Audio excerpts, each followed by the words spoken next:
Welcome back, everybody, to another episode of The Strategy Gap, another exciting conversation in store. Today, joining us is Alanna Hughes. Alanna is currently the Vice President of Innovation at Per Scholas and has an extensive career across roles in both strategy and innovation. She actually began her career leading economic development programs in the Peace Corps, has launched social enterprises in the Dominican Republic, and has also spent time consulting at Deloitte. She has received her MBA from the MIT Sloan School of Business and an MPA from the Harvard Kennedy School. So, Alanna, welcome to the show. Thanks so much for having me. Perfect. Well, I know we'll dive into a lot of different aspects of your background throughout the conversation today, but certainly one thing that I found really unique about your background is the time that you spent before traditional strategy and actually more of the economic development and social enterprise space. So to kick things off, do you mind sharing a little bit more about your time in those roles and kind of how that maybe shaped your career for the future? Sure. So I started out in the field of international development, specifically focusing on economic development and income generation in impoverished communities. What set me on that path was I studied international relations and international development in undergrad and really wanted to get some hands-on experience early on in my career. I started out in the Peace Corps in the Dominican Republic as a community economic development volunteer. And that essentially meant that I was consulting small businesses. So I started working with cocoa farmers as part of the community tourism project to help them show how cocoa was commercialized on the fair trade market and how women made artisanal projects from cocoa in the community, helping them with small business skills. I also worked with different youth groups as well. And so a lot of that was helping startup businesses as well as helping businesses grow and function properly. From there, I had an opportunity both to come back to the U.S. to work for a nonprofit called Ashoka that focuses on social entrepreneurs and their innovative ideas throughout the globe. And shortly after that, got to actually know one of the social entrepreneurs who was launching a branch of his organization in Dominican Republic and in Haiti, and had the opportunity to go and be the founding country director for two organizations called Community Empowerment Solutions and Social Entrepreneur Corps. And those were very much focused on helping, again, women start small businesses in their communities through the lens of selling what we called social impact products, solar panels, water filters, eyeglasses, and really helping them go out and be able to market these products for impact and be able to keep the income to help their families prosper. The other part was actually running what we call the mini Peace Corps. It was a college internship for individuals who wanted to come down and live in the field and consult in community development projects. And through this work, I think it shaped my career in so many different ways. One is very early on, I had to think strategically because there really wasn't any. I mean, there were some. I did receive some guidance in training through Peace Corps and also advising from my mentor and boss, the social entrepreneur. But that said, there wasn't a really tactical playbook for how to do a lot of this work. So a lot of it was identifying what was the job to be done, what were the outcomes we wanted to achieve, and then essentially piloting different strategies to get a sense of what would work. It also connected me very closely to the operational lens because I had to be a thinker in partnership with community, but I also had to be a doer and executing all the pieces to be able to try to achieve the outcomes we wanted to achieve. And then I think the last lesson I want to highlight, and potentially the most important, is I wasn't doing this in a vacuum. It was very much in partnership and led by community members and other individuals with whom I was working. And so how can you identify who are the right stakeholders that can enable you to have impact? How can you listen to their ideas? How can you bring groups to consensus? What do you do when you don't agree on a strategy? And also, in particular, in these cases, what are the cultural implications of the environment which you're operating and how you might be successful? So all of this really shaped my path forward and helped me immensely when I was in more of the quote unquote traditional management consulting world when I was at Deloitte. And also here at Per Scholas in my current role, I continue with a lot of those practices in an organization that is now 500 individuals serving multiple communities throughout the U.S. and has grown immensely and is very culturally diverse as well. Excellent. And I appreciate you highlighting that, because ultimately we interview a lot of folks on the podcast that go about it two different ways. Typically, when I say strategy, execution, strategy, innovation, you name it. Either they start at the big firm and then they do that for a few years and then they go into public service, or they do what you did, which is a little less common than we see. This is why it's so interesting to talk to you. You were in the public sphere, and then you did a summer stint, and as well as worked for Deloitte full time. In hindsight, do you feel that because you always hear about the big three having such amazing training and ability to really get you ready to go to really help solve big problems? If you could do it over again, would it be an inverted thing where that would have helped you be better at what you did when you came out of college, or would you think the way that you did it was perfectly situated? I'm always curious about which angle is best. Yeah. What is your opinion on that?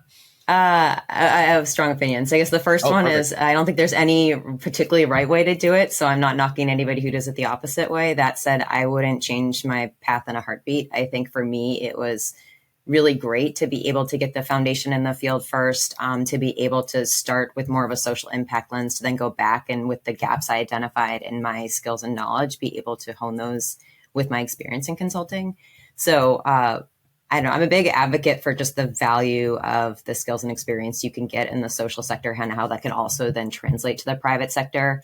And it isn't just the reverse, where if you spend time in the private sector early on, you can also then apply those skills to the social sector. So for me, I think it really pushed me out of my comfort zone, forced me to learn by doing, forced me to seek out trainings and be proactive, and also asking for help in ways that I think really shaped how I can tackle ambiguity now within my career, be able to manage up, be able to ask for resources, be able to consider multiple perspectives. So again, I wouldn't change it. I'm a big advocate for those earlier on in their career also spending time both in the social sector and time abroad as well, if you're interested. And I think Jonathan would agree that we definitely notice that the best executors typically are the folks that are coming from an organization that has a very distinct mission, and especially you're on the field helping people directly. You're probably in a position where you've been able to execute more than you've ever expected with limited resources, clarity, all the things you mentioned. That's why it's really interesting you say that. Some folks think I need to get the tool set first and then I'll go change the world, versus let's go out there and just try see what we can learn. I do think that your opinion is a good one, and we're not casting dispersions on anybody that didn't go that route. I went the opposite route in terms of starting with big industry first, and I'm always curious to hear the other perspective. And all those experiences that you mentioned, I'm sure there's plenty of ambiguity, and you were able to find your way through it, which is fantastic. Yeah, I guess one other thing I would quickly add to that too is I think early on in my career, I had a lot of autonomy that then forced me to step up from a leadership capacity, and then going into consulting a little later on, where there is more of a hierarchy and a structure, was something to adapt to, but also made me realize just how earlier on I had honed some of those leadership skills by necessity, that then helped me when I was more in a structured environment. That's probably the only thing I would say about that would be in favor of joining consulting earlier on is you do build a lot of those core consulting skills and product development. So if you think about like creating slides, creating Excel models, like that's the type of stuff that I needed to play catch up with a bit because I wasn't doing as much of that in the field. And so I'm very grateful for that training later on because it helps me day to day to now in my work where I merge those traditional skills with the skills that I learned in the field. But I am really grateful that I had a little bit more of that autonomy and leadership ability earlier in my career to be able to make decisions on my own and in consultation with the community and really be able to step into more of a leadership role. Yeah, absolutely. And I think you could definitely hear that coming through when you talked about your background and how that's shaped your future career. And certainly you mentioned a couple of different lessons. And I think one particular I want to dig into is you talked about the topic of kind of innovation. And I think a lot of people, when they hear innovation, they think, oh, we're going to develop the next iPhone, or it's this like new idea or something crazy. But I know from our previous conversations, for you, it's much more of a process and like a different way to do strategy. So I certainly don't want to steal your words and make up kind of my version of that. But I'd love to hear from you. How do you think about innovation and what has that meant throughout your career? Yeah, I think about innovation in several ways. One thing I often go back to, and again, this is where the consulting training comes in, is this framework called the Ambition Matrix. And it's thinking about it from whether it's something that's a core improvement, in my mind, at least as it applies to the Per Scholas work that we do, whether we're making incremental improvements on work that we're pursuing, whether it's more adjacent or is there something out there in a broader market that we want to bring to our organization and pilot and grow? Or is it something that's truly transformational that the market hasn't seen and we haven't done and we want to do? So I often apply that framework when I'm thinking about what it is that we're trying to do.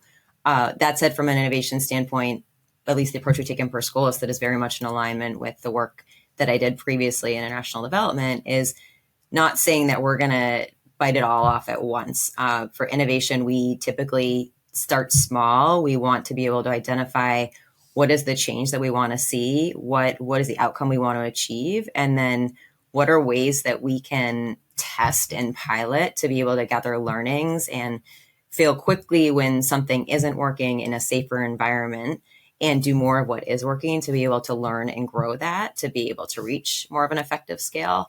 And so for us, innovation is not, let's just commit to a multi-million-dollar project and invest all these resources and just roll it out to the world. It's, again, how can we start with a much smaller budget under a much tighter time frame and identify what it is that we need to learn to be able to gather that information to determine what our path forward is. So that's both a lot of the work that I do currently at Per Scholas, as well as in particular when I was working as a country director in the Dominican Republic. We started by piloting our, what was called the micro consignment model, but the business model I described in one region of the country, in a couple of different communities. And then once it started working, we brought it to another region in the country. And then once it started working there, we brought it to another region, all the while adapting and learning from some of the parts that were less successful as much or if not more than the parts that were successful.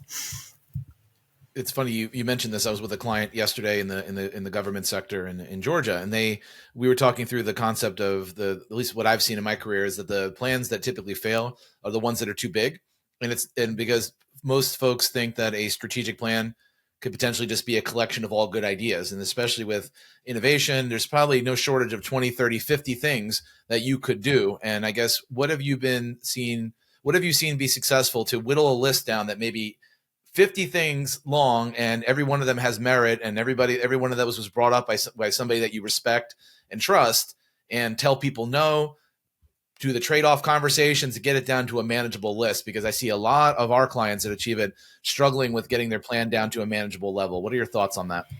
Yeah, I mean, again, that's maybe where the more traditional strategy training has come in, is core to strategy is choosing what not to do as much as what to do. And so that's something that we also really try to emphasize in the innovation work that we're doing currently.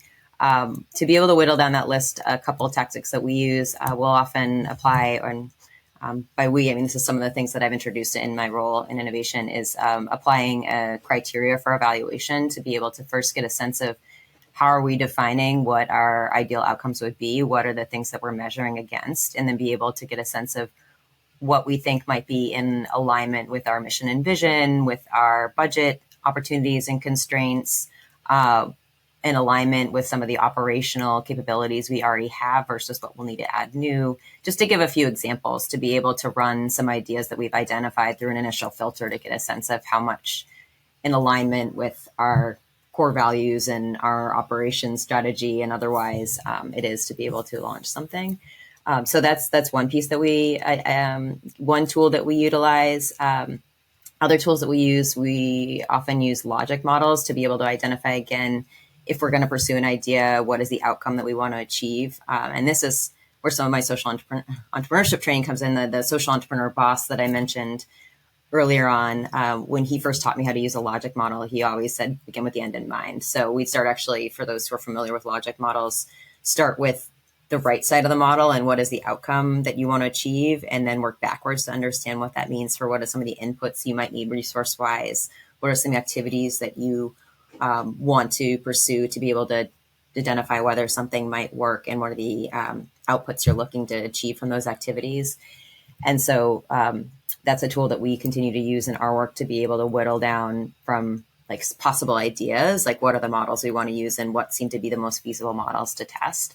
And then also within that testing framework, starting to identify what are some hypotheses we have for what might be a potential solution. How could we build a prototype around that solution? What would that prototype look like, and could we build it out?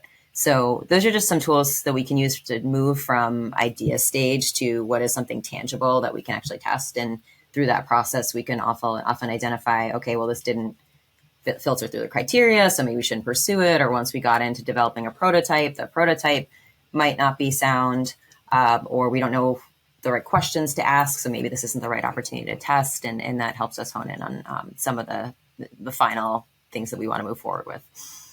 You propose two different methods there. And the first method, it definitely appeals to the rational side of my brain, right? Making sure we do budget analysis and performance and all these lovely things. But how do you take into account the irrational brain, where that all sounds great and it does work a lot of times, but somebody's very passionate, or somebody that has a certain level in the organization really wants it, having that weird conversation of maybe no, never, or no, not right now? How have you done with what are the soft skills you've employed to work with the irrational aspect of planning? Yeah, soft skills. That's interesting. So I think part of that is communication strength, to be able to advocate for or against an idea. Part of it is also building, I don't want to say that I'm like building a coalition against an idea, but on the other hand, being able to go to different stakeholders within the organization and get a pulse on what are their priorities and what are some of their concerns, and being able to elevate it not just through my own voice, but through the voices of others who have positional authority in the organization is another tactic that I would use. I mean, sometimes the reality also is that if you have a senior leader or a funder or a company who really wants to test an idea and they have weight on your organization, then sometimes you do move forward with it. And if you do move forward with it, then I think that also then comes down to what is the scale you want to be able to test within. So at the very least, then saying, okay, well, maybe because of X reason, we do want to move forward with this and allocate some resources, but let's again do this in a time bound and structured and smaller scale way, so we can test the idea further to be able to determine whether we can invest further resources. But I guess going back to that soft skills question initially, I think it does probably come down to communication, relationship building trust, and utilizing relationships with others to be able to have support for a stance that you want to take and bring in their perspectives as well. Yeah, this is all fantastic framework, and I think it's what many people would see within product development, whether it's a software or consumer product, but applying it actually to strategy. And certainly you've had the career worth of lessons to get to where you are today. But maybe for somebody that's listening in and hearing this sort of process for the first time, what's something that they can implement near term, like as a first step to transform maybe that traditional strategic planning process to something that does incorporate some of the lessons and frameworks around innovation? Yeah. I think that one of the big pieces is to be able to take a step back and identify like what is the problem that you're actually solving, and then a tactic around sort of like the 5 whys of like asking like, why is that a problem? Okay, well, why do you think this thing? Why is it that thing? And really being able to dig deeper as to like what is the root of what you're looking at. I think sometimes where we can run up against a little bit of a challenge is when we lead with the solution first and say, we really need X. Okay, well, why do we need X? Like, what is driving X? Like, what is the barrier that we're trying to overcome? This is more of a how as opposed to a why, but like, how does this tie back to the outcomes that we want to achieve? And then dig in from there. So that's probably a big piece of advice I'd start with, is to be able to identify the problem to be solved first. And then when you are building out a solution, to build hypotheses around what you think might work, and then potentially look at different solutions. So this gets into the ideation stage. What are different solutions you could utilize to tackle a problem? And then that's an opportunity to be able to test out a few different solutions, or be able to identify what might be some of the pros and cons to different solutions before moving forward to test one, if you're more constrained and want to start with one prototype to begin with. Excellent. And I think shifting gears ever so slightly, we're digging into your background a lot, because you have a lot of the things that people either have one or the other, and you have also a very extensive higher education resume. Not to make you blush, but obviously went back to grad school twice with a couple other things. And I guess a lot of our listeners and people, especially at that middle part of their career, are starting to think, is it time for me to go back and sharpen my knives, or am I missing a skill set that maybe is limiting my ability to be effective? And that crossroads hits at different parts in your career. Now that you're removed from that, how many times a week or a month or a year are you then reaching into your toolbox, so to speak, which includes all the tools that you've gotten from your MPA, your MBA, undergrad? How often are you reaching in there? Or is it mainly you reaching into your work experience toolbox What's that mix for you, considering you have such a balance? Yeah, it's definitely a combination. And I guess as a point of clarification, the two master's degrees I have was a dual degree program. So I did it all at once. And I think that that was also very effective because it was very integrated and interdisciplinary and multi-sectoral, which is sort of the theme of my career. And so when I think about my toolkit, I definitely draw upon my higher education in addition to what I've learned on the job. I think personally, I am the type of person who is more geared towards learning by doing. So potentially, if I had to choose, probably what I've learned in the workplace outweighs what I learned in my degrees. And maybe it's more that in my degrees, the classes that were more hands-on and action-oriented were the ones where the lessons sunk in the most. And so that's why the MBA program at MIT was a particularly good fit for me because it's very geared towards action learning and testing in a more entrepreneurial approach in building models and not just pure case method. And so I think a lot of what I learned and what I experienced through that more hands-on approach, I was able to carry with me and apply on a daily basis, especially now as I'm in this innovation and strategy space. With my other degrees, Harvard Kennedy School, for example, Georgetown, my undergrad in international affairs at Georgetown, they were hands-on in other ways. And additionally, because they had more of a public administration lens, international relations lens, I think it also really pushed me to understand, again, cultural implications, historic implications, how to see things from other people's perspective, how to negotiate within different contexts.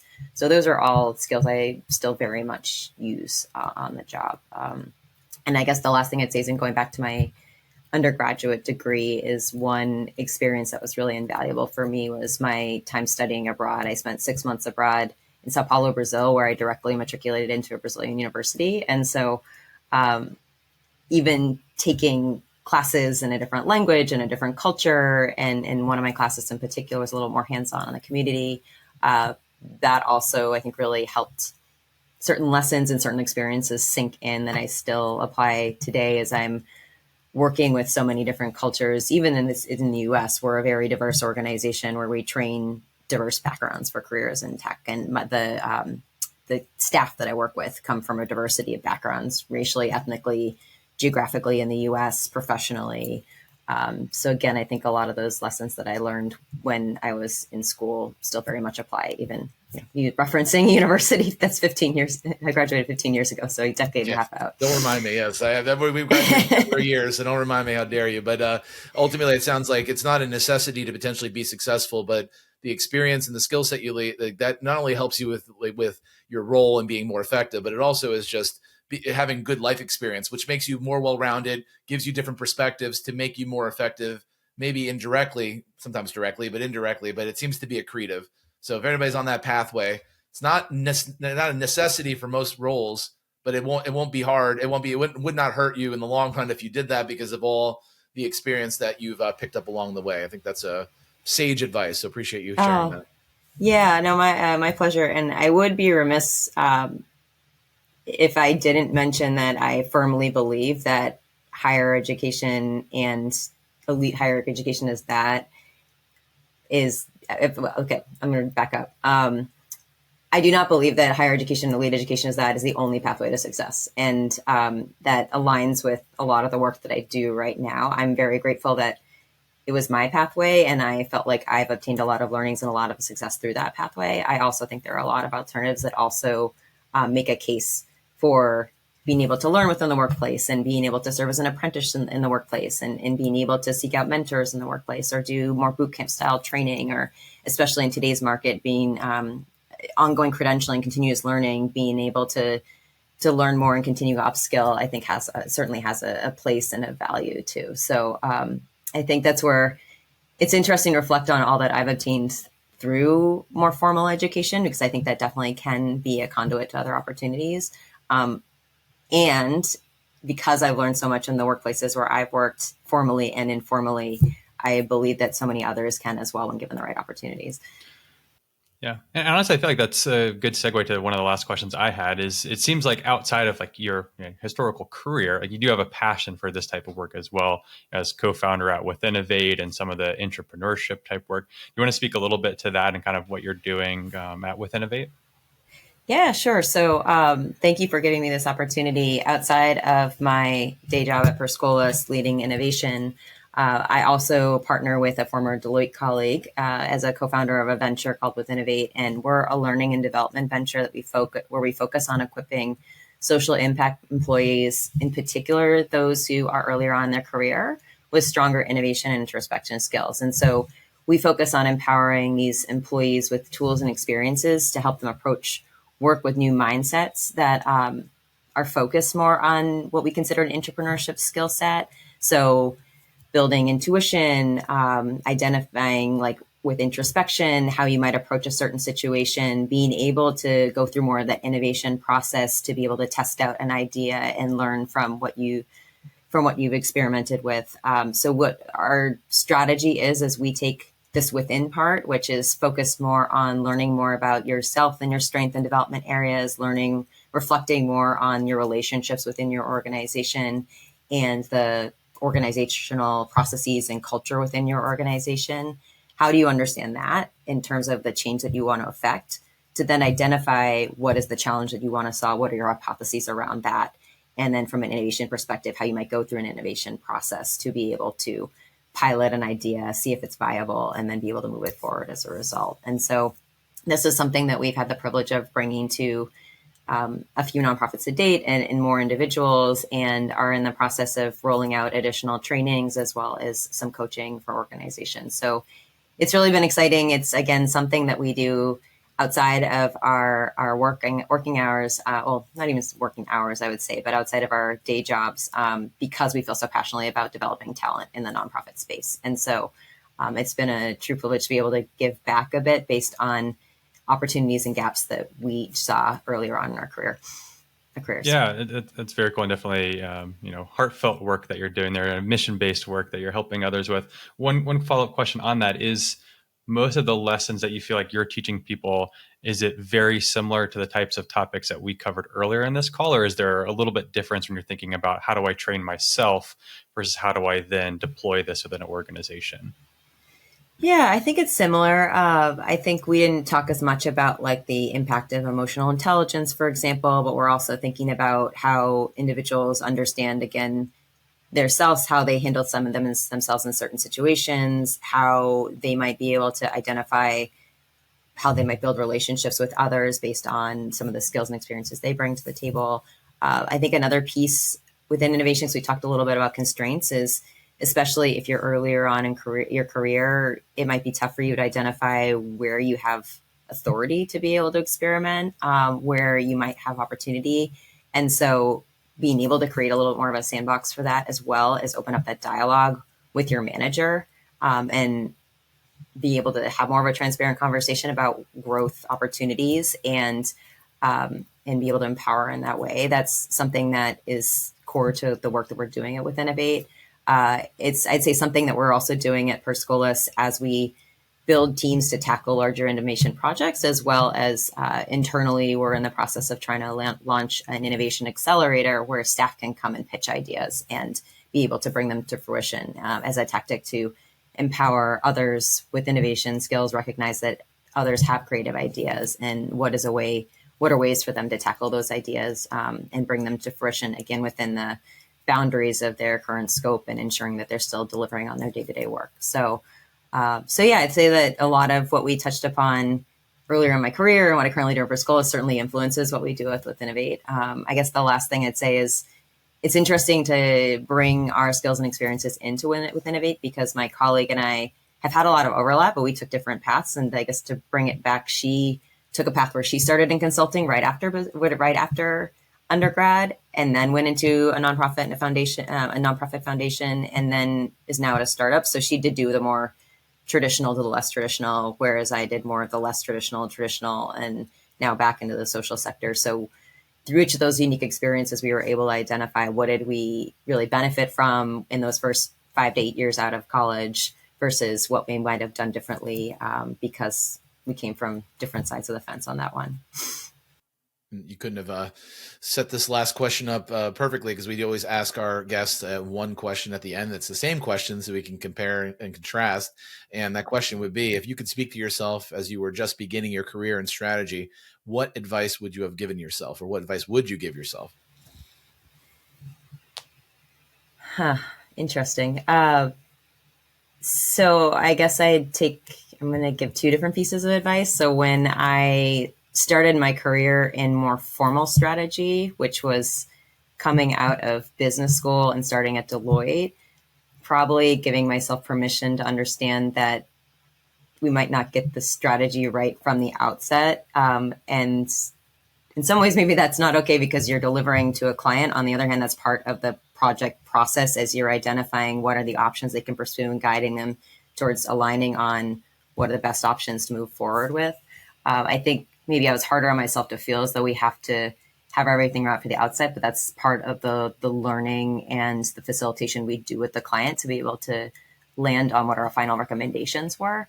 So I think what I'm trying to get at is it is part of this process, which is part of this innovation process, which is part of what I'm doing right now and what we did earlier on when I was in social enterprise. When I go back to my earlier career, I think advice that I would have given myself would have been probably similar in that I didn't have to have it all figured out. I think that there was some feeling of pressure, especially knowing that I was working with individuals in different communities who were at the poverty line or below the poverty line. And it really made a difference to be able to generate income for their families, to be able to pull themselves on a path of more greater prosperity. That was certainly important. That said, I was 22 at the time and learning a lot as I went on. And so I think knowing that I brought certain skills to the table, but also really being able to lean on the skills of experience in others and be able to collaborate with them was something that I learned. But I think I needed to also maybe give myself a little bit of grace in that process to know that we were all in it together and we'd learn and grow together. And again, if certain things didn't work the first time, then we'd pick ourselves back up and try again and try a new angle to it until we got certain models to be able to work. So just maybe having more wherewithal around that would have been helpful. Perfect. Well, definitely great advice. And I know our listeners very much will have enjoyed listening to everything you've talked about today. And hopefully we'll be integrating different examples of innovation into their workplace sometime soon. So Alanna, we very much appreciate your time and look forward to talking again in the future. Great. Thank you both. This was fun being on. Appreciate the time.